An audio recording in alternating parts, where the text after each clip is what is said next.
Piye to Kiki ndok puyuh panggang nganggur ning kulkas. Eman-eman lah guys, ayo ndang diolah. Oke, langsung kita siapkan bumbunya ngene iki ya guys. Terus langsung digoreng.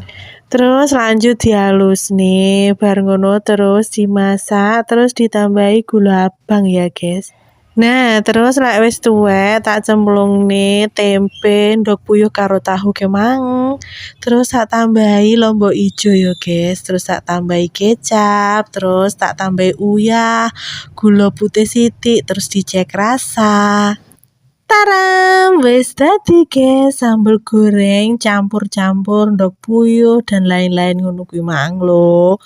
Iki yo mek ngene tapi rasane enak guys, tenan. Ya wis, selamat mencoba di rumah.